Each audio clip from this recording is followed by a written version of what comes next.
Hello Facebook, hello interneters, hello the world, and welcome to our first ever Pride in London Facebook Live, which technically means anything could go wrong, and we're kind of encouraging it. We want the jeopardy, cue nervous laughter from our panel here. Now, each week we'll be discussing the issues which really matter to you, and we want you to get involved as well. You can comment below, keep it clean, it's a family show, of course. Now, to avoid any tumbleweed moments, because it can always get awkward, can't it, on Facebook Live, you've got to be careful. We have our brilliant panel with us here. We've got Bisi Alimi here, LGBT activist, and also the first Nigerian to ever come out live on television.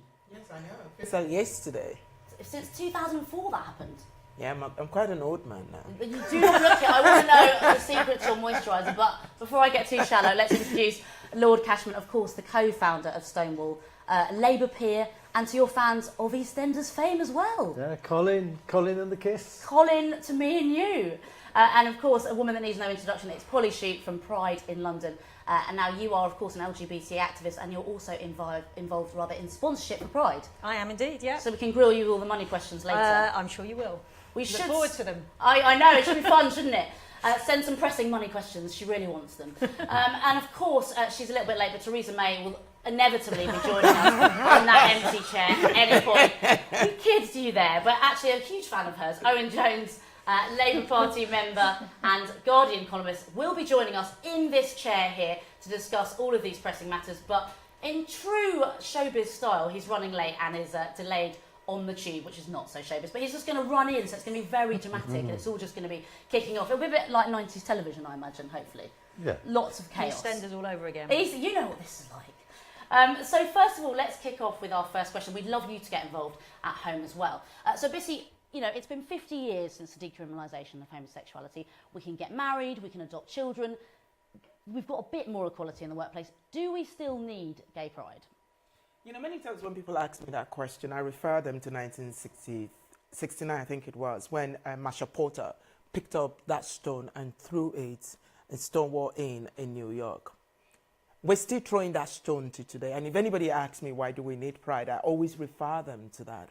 Because all across the world, even in this country, United Kingdom, gay men, lesbians, trans people, bisexual people, their lives are still at risk. We hear of people being attacked every day.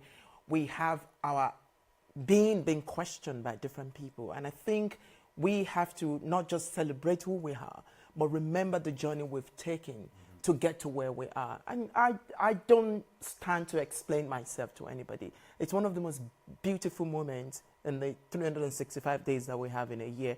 I go on the street, I dance, and I celebrate the people that have come before me. Mike, I'm just going to bring you in here before we came on air. You were talking about, you know, spending almost 2/3 of your life campaigning. It's obviously a slightly different climate now, so people can get apathetic and say, do we still need pride? Set the case out. It's only slightly different. I think post-Brexit, the country has become darker and it's become meaner. You just look at our attitude to strangers, to immigrants, to refugees. You look at the hysteria in the press around LGBT lives, which are still sensationalised.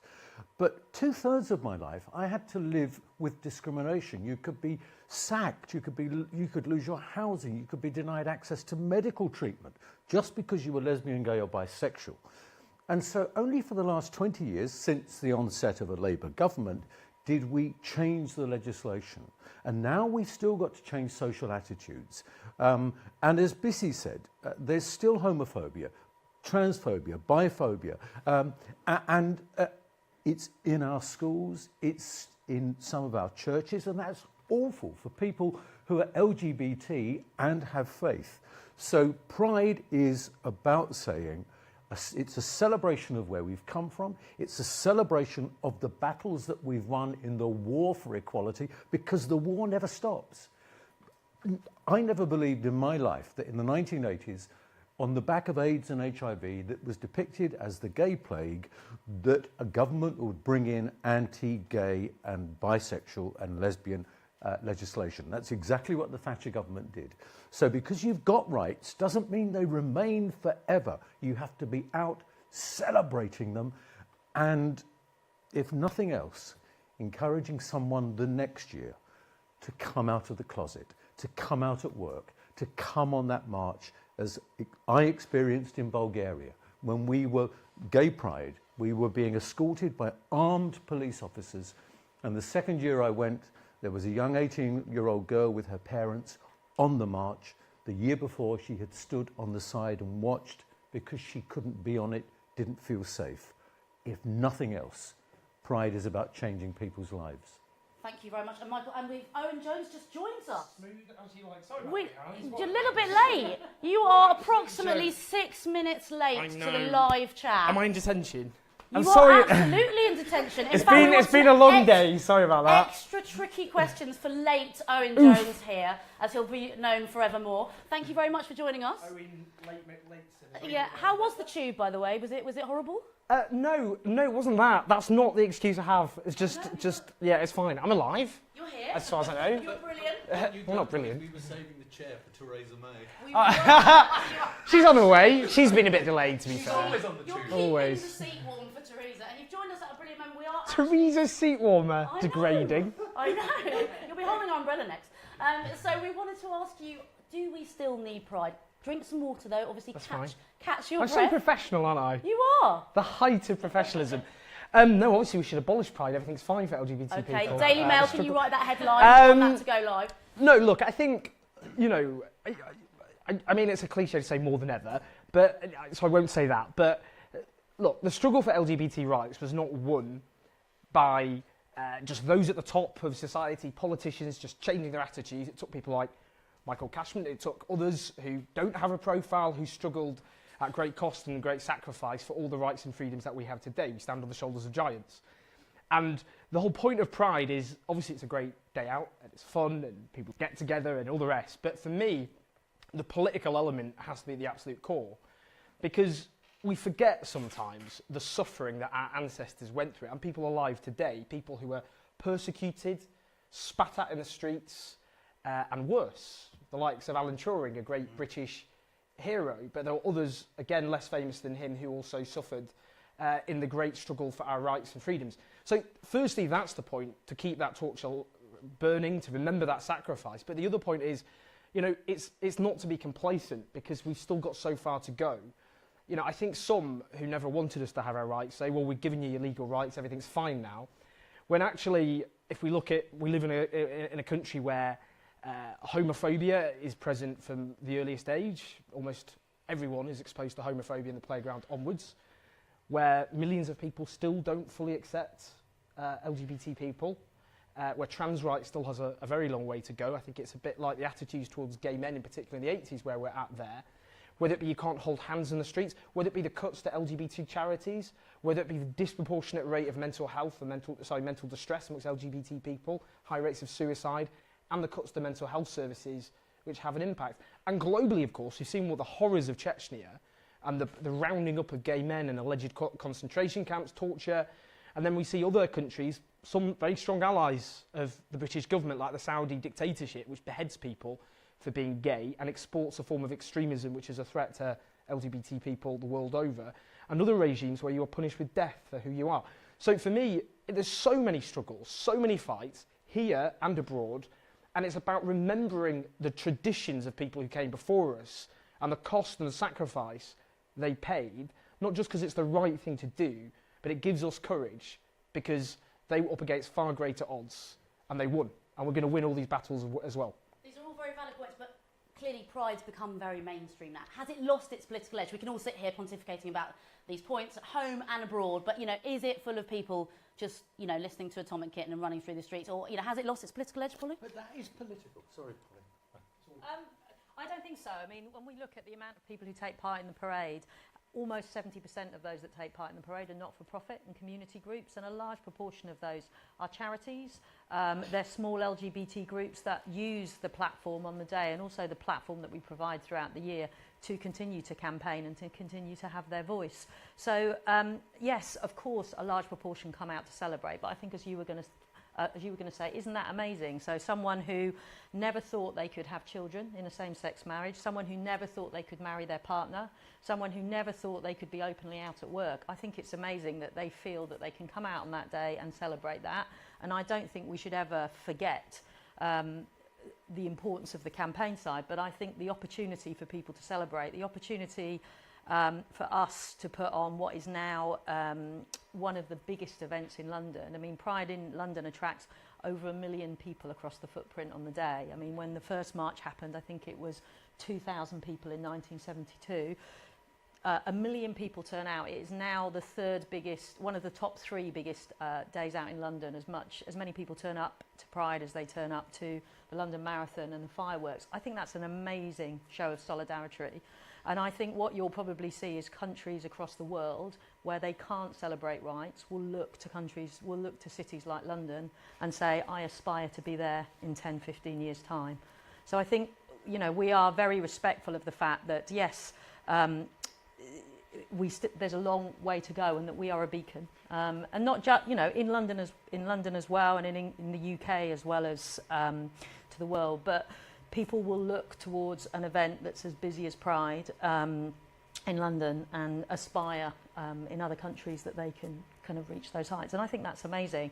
And I think the other thing, we talk a lot, you know, and I'm very about Pride in London, but there are now 92 prides across the whole of the UK. In fact, there are almost as many prides in the UK as there are in the US. And I think that shows you that Pride is important, because all of those prides, or the majority of those prides, will be set up and run by volunteers, by activists in the community who say, I want to stand up for LGBT rights, and I want to support my community, and I want to allow people in my community to have a day where they can celebrate, they can campaign, or they can just come together. So, you know, when people say to me, do you still need Pride? I will say there's 92 places that obviously think they need them, and they're thriving. I think even in just the last year, there's been 20 new prides set up. Yes, go for it. Well, I was going to just inject a note of controversy, just, you know, stir the pot a bit. We really do encourage it.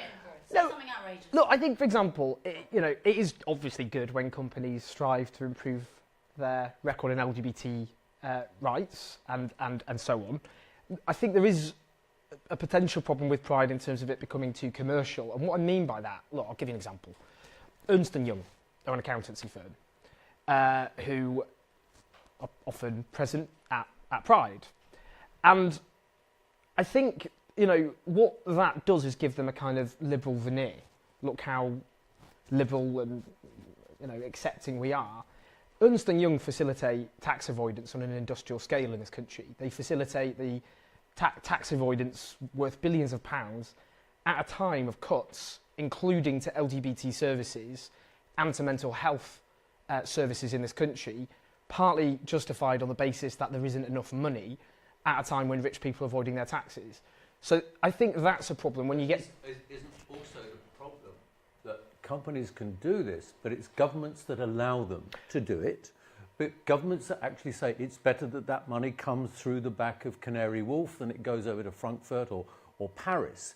And so therefore, if you're going to deal with that and regulate that or stop it, that has to be done by government, by regulators. And the association of companies that do that with Pride, I don't get the connect. It's if they support Pride, if they support the principles of Pride, because I remember when we couldn't get a redundant cow from Nestle's to actually come on Pride with us. But it's about their rebranding. Let's face it, the Conservative Party redid it. In order to rebrand itself, it became LGBT friendly eventually. So I want to encourage more companies, because for me, Owen, to bring about changes in Nigeria and Uganda, I want Ernst & Young and Standard Chartered to be able to go into the Treasury and say, I can't tell you not to bring in those homophobic laws, but if you do, it makes it really difficult for further inward investment. It makes it difficult to bring my employees here, and you start to use corporates as part of the diplomacy for change. I'm just going to quickly bring in Polly here, because we were talking about this before we came on air. In the issue of transparency, obviously you work in sponsorship for Pride, so you have these sorts of meetings. Has it, listening to Owen's point, is it just, you know, a money-making scheme? Is it making these massive corporate companies just look left-wing? No, it's an interesting point. But does it help people in the financial sector to come out who might not be coming out? I think there's a couple of things. The first thing I'd say is a lot of the people that I go and speak to, a lot of the sponsorship comes from people who have taken part in the parade for quite a few years, and a lot of it is actually driven by their LGBT lead. So when I've worked with sponsors that we work with, like Tesco, for example, the reason Tesco involved wasn't because someone in their marketing department or someone in their CSR department approached me and thought this would be a nice thing to do to make us look responsive to the LGBT market. It was someone who ran their internal LGBT group who'd been marching for 2 years and thought it was the right thing for Tesco to do as one of the biggest employers in the UK, to show that they supported people not just being gay but being who they wanted to be at work. So I think that's the first thing, that it often isn't. People would think it's the marketing department that ring up and say, we're going to throw this much amount of money at getting involved in Pride. It's not. And then I would also,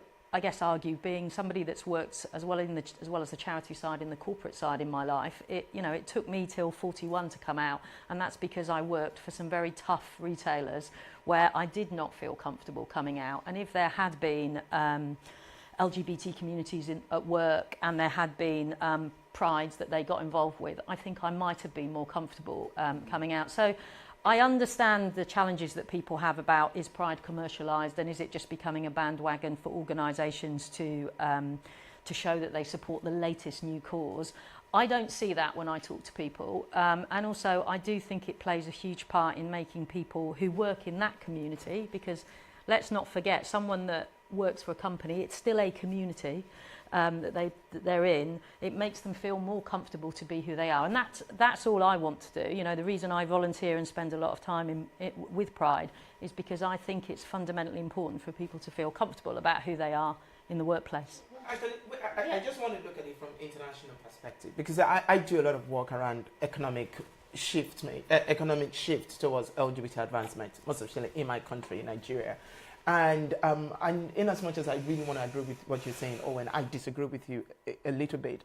Because what we have been able to do on the ground is use the presence of big corporations at Pride as a process of naming and shaming.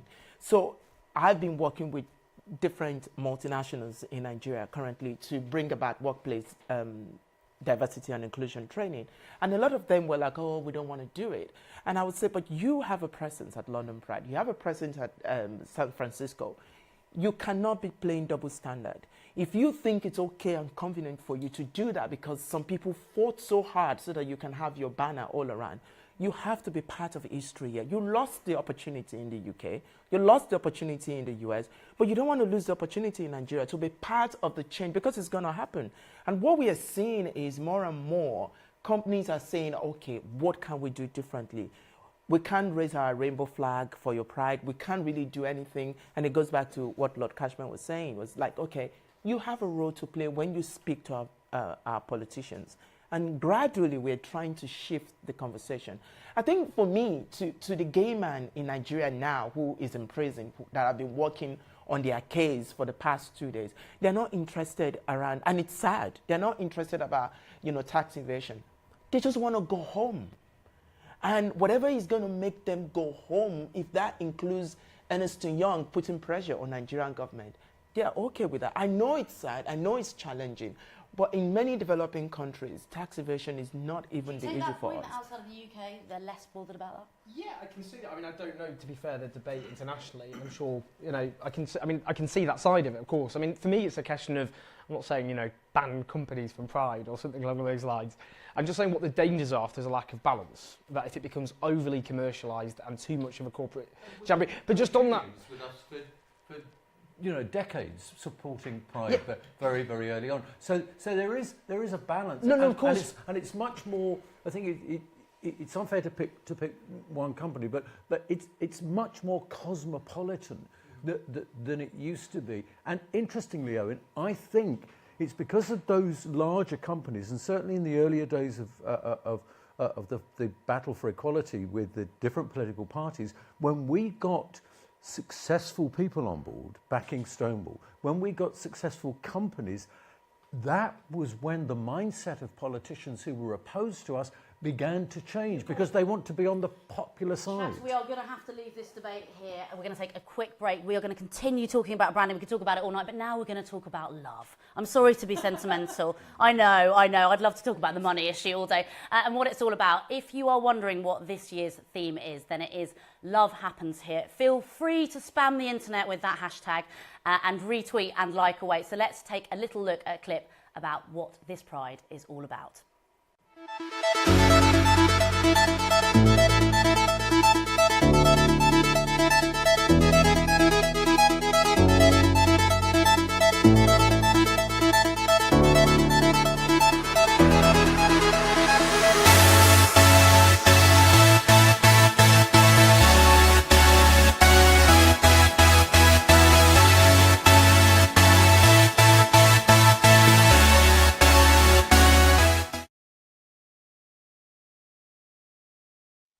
Welcome back to our first ever Pride in London Facebook Live. How are we, panel? Are we enjoying it? We good? Thumbs up? They have to say yes. They're like, oh, it's great. Gritted emoji teeth. Now, first of all, we've got some questions for you from our lovely Facebookers, so we're going to hit you with them. Gary says, Pride is not still needed. If the gay community want to have a great fun day, why not? My wife and I are straight, but we visit Mank Pride. I think it means, yeah, it is still needed. Yeah, so what do you think about this idea that, you know, obviously it's for everybody now. Are you down with that? Should Pride be for everybody? Because, you know, there are certain areas of the gay community which may get a bit exclusive about this. I think it's, you know, one of the things that I think is amazing, and I remember going actually last year up to Manchester Pride, is the families that are watching. How amazing it is that a young family, young kids will be pointing out and asking their mum and dad who those marches are, and will be told at a very early age what it's about. So it will, at an early age, instill in them that it's okay to be different. I think that is fantastic. But also on that, it's a family day. Pride has parents, uncles, aunts, mothers, you know, grandparents. That's the thing that people don't understand about being LGBT, that we're of the family. And the more our brothers and sisters come, whether they're straight, gay, or keeping it to themselves, fantastic. I agree, but the only problem that I have, and I saw this going up online today in the conversation, is the whole idea of normalization, which I don't know what is abnormal for us to have a comparison about what is normal. I think whatever we do, we should never forget the reason why we're having a Pride. I don't mind opening it up, and I don't mind inviting more people. I don't want a situation of what is happening all around Soho now to find itself within the discussion or the beauty of Pride, where we're normalizing our clubs. And invariably now, even in gay clubs, you find it difficult to actually kiss your partner because you're not even sure, you know, because everybody is, it's like, I don't know how to put this in a very subtle way. It's become intense in a way whereby you get into certain places that used to be gay settings, and you can feel the homophobia in the air, and you kind of ask yourself, is this really what it used to be? I don't mind for us to open up Pride, but I want us to remember why we're having Pride. So that it doesn't inhibit us. Yeah, exactly. Well, we've got a good point here from Chaz, who says, which kind of echoes your points really, Bisi. Chaz says, Pride to me is a day, month of visibility and awareness to try and maintain rights or send hopeful messages. So, Owen, is that what it's about, really? Visibility? Because, you know, if you're feeling like the underdog, if you're feeling like you're not part of a tribe, does it allow you that one day to kind of have no inhibitions and be visible? Yeah, of course. I mean, I think that's the thing. There's so many different facets of Pride. I mean, that's what I was kind of saying before. It's not about saying we should airbrush one. It's just that we need that balance, don't we? It should have straight people there, partly because we win change, partly by building an alliance of LGBT people and straight people. That's just a fact. Homophobia actually affects, because I think when it talk about men, it's about gender norms. It's about policing what it is to be a man.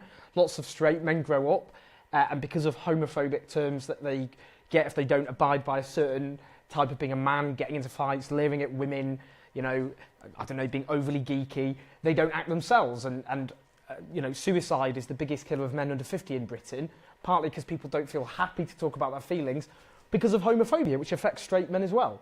But the other point is, I mean, that's why for me, you know, it does need that political edge. I know I'm repeating myself, but what I mean by that, and that's the point I was making about if it's overly corporate, the danger with it, if it goes too much in that direction, is you lose the political edge. So if you're saying, look, LGBT services aren't being funded properly because of tax avoidance partly, for example, or I don't know, in Tesco's and other big companies, lots of LGBT people are being paid poverty wages. So for me, it's a case, it's balance, isn't it?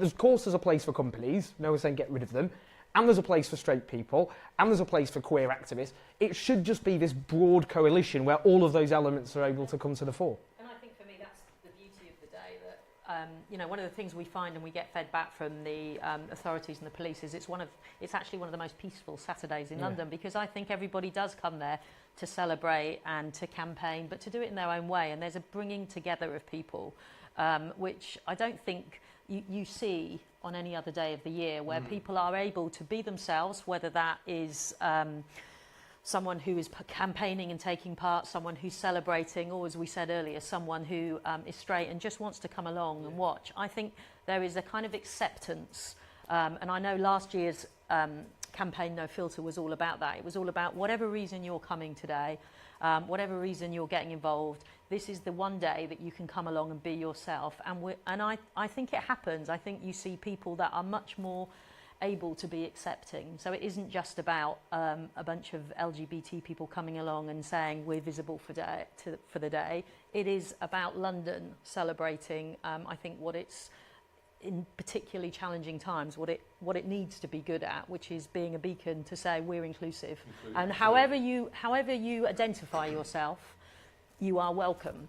And I think we did a great job of that last year. And we, you know, every year you think, do we still need Pride? Last year we were absolutely reminded we still needed Pride when Orlando happened.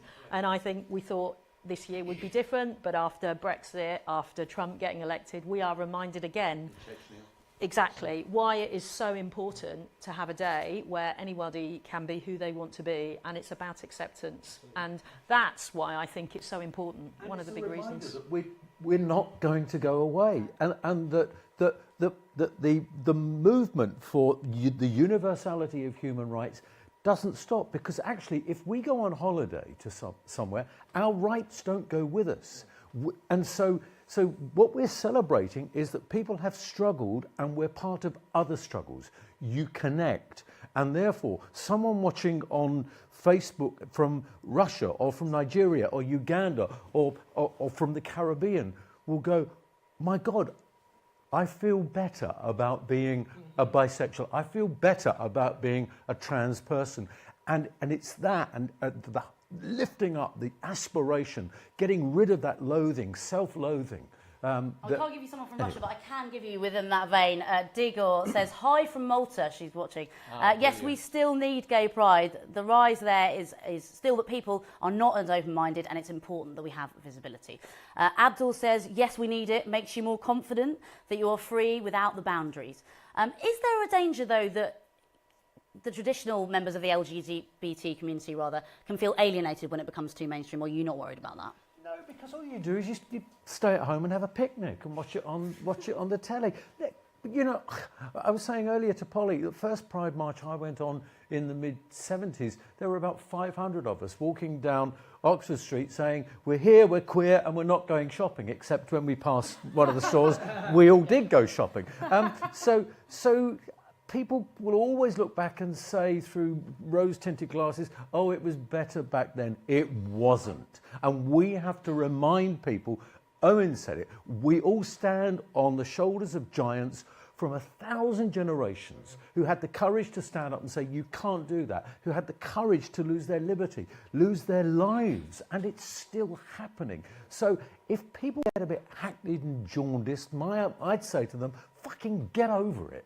Because this is about handing something on to the next generation to export. But I wouldn't want to, I would understand people that will have the reservation about, you know, Pride becoming extremely commercial, because we also have to understand that it has to be a safe space. And if the space is not safe, people will back out. And I had a personal experience about Pride not being a safe space 2 years ago, when UKIP was allowed to march on the Pride. And as a black gay man who is an immigrant, who is living with HIV, I felt violated. And I was deceived, basically.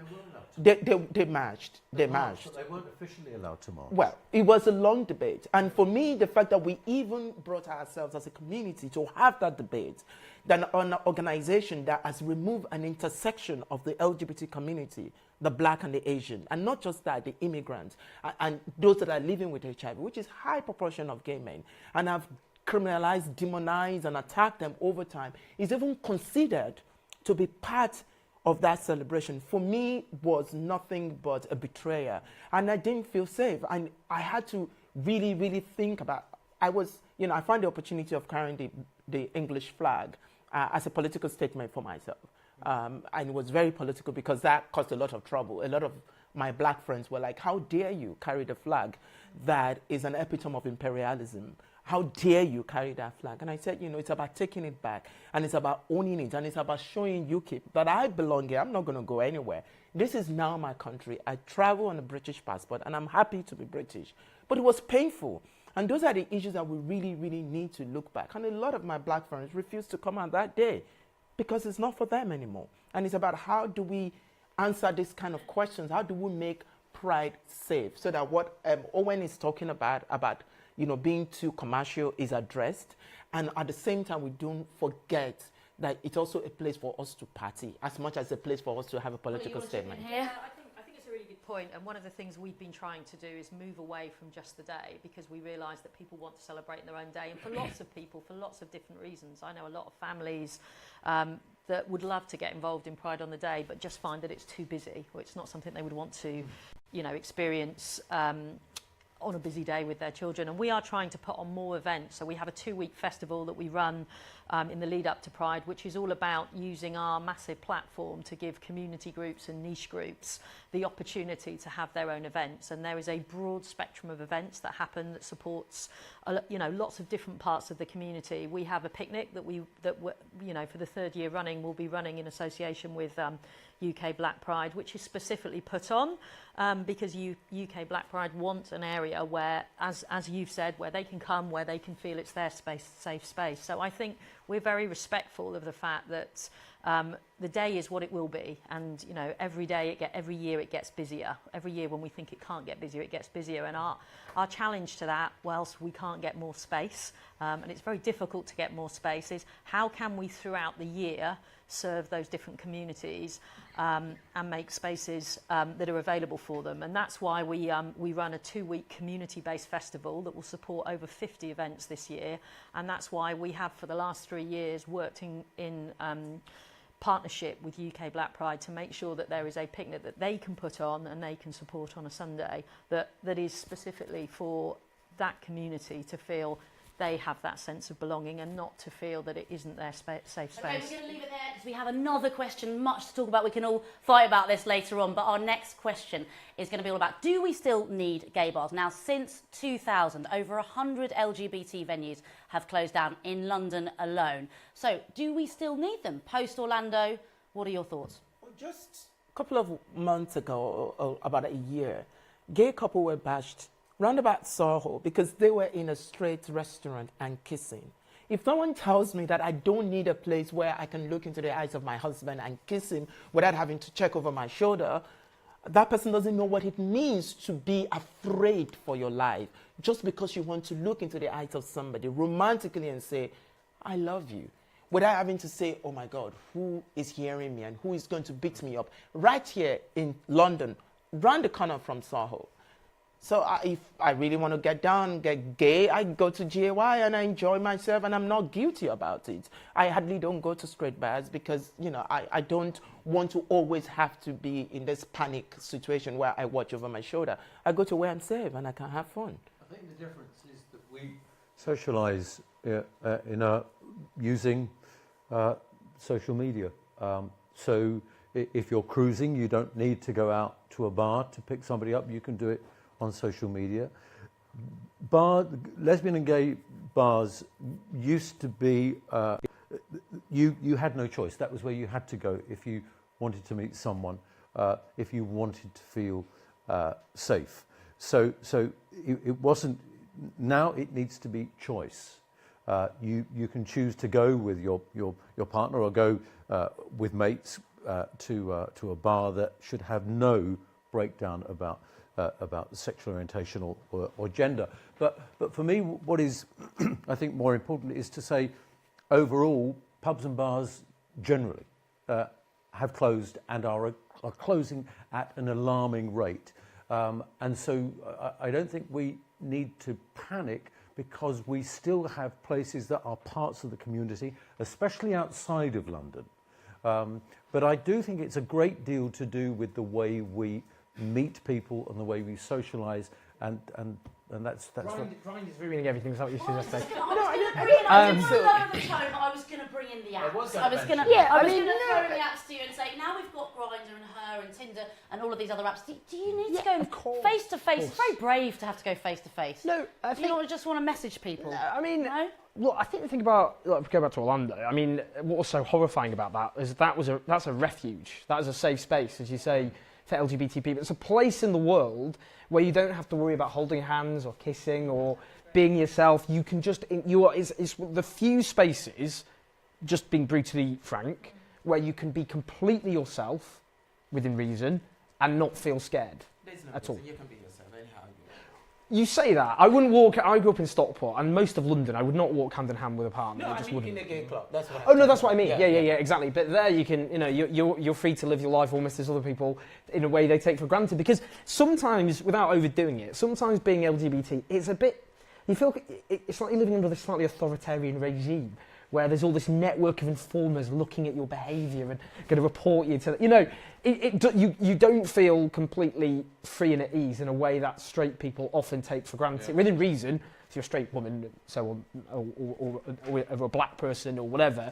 But nonetheless, if you're an LGBT person, different rules apply to you in the world outside, and these are still places you can be a bit freer. I think it's right that apps have had an impact, but I think what's also happened, which happens in the commercial world of bars, is it is just hard work running a bar and making a bar work, whether it's a gay bar or whether it's identified as a straight bar. And I think what you find, certainly in the lesbian communities, there's a lot more pop-up events. So there are things that are happening. The challenge is, if you are just coming out and you were saying, where can I go to meet people? It's how do you find out about those? But there are lots and lots of, certainly in the lesbian community, lots of pop-up events where young people who actually do it in the first place because they want somewhere to go themselves will set up nights. So there's a lot of women's nights that happen monthly on a regular basis. The 70s and the 80s. Because and I think the reason that the bars don't exist isn't just about the LGBT community. It's about the rents in Soho. So for example, I know that First Out closed because they quadrupled the rent. And I just think it's very, very challenging to run a bar, whether it's straight or LGBT at the moment, in central London and make money. But I think what's great about the LGBT community is they will find a solution.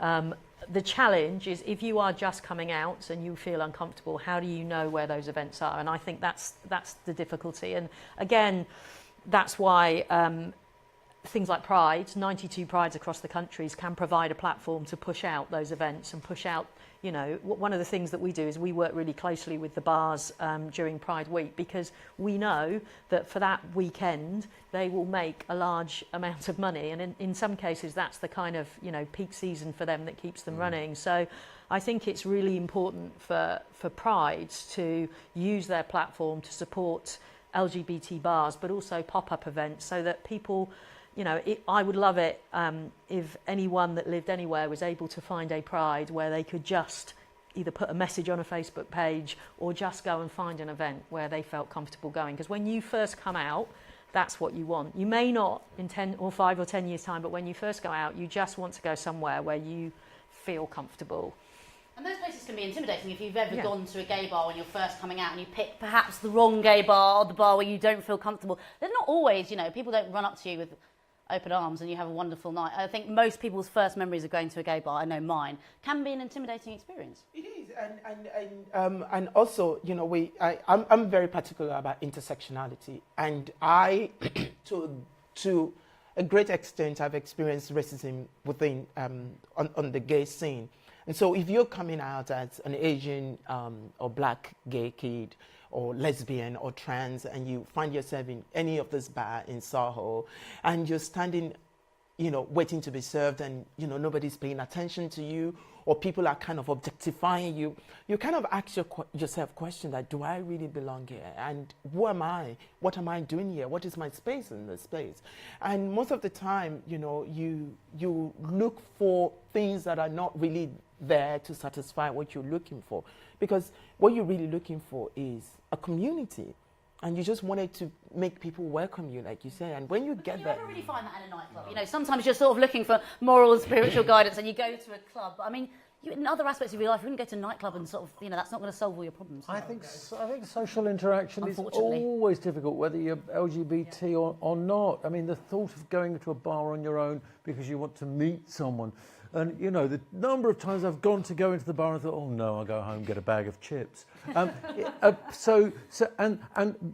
when we are communities, we become a community of self-interest, of a shared interest, and it's that shared interest for that time, for that moment. But I know a lot of older gay men who feel exactly as you've just said. I'm sure it's older women too, that they don't feel comfortable because people objectify them, that you think, I'm old in a young person's... Well, actually, in my brain, I'm not old. In my brain, I'm still 23.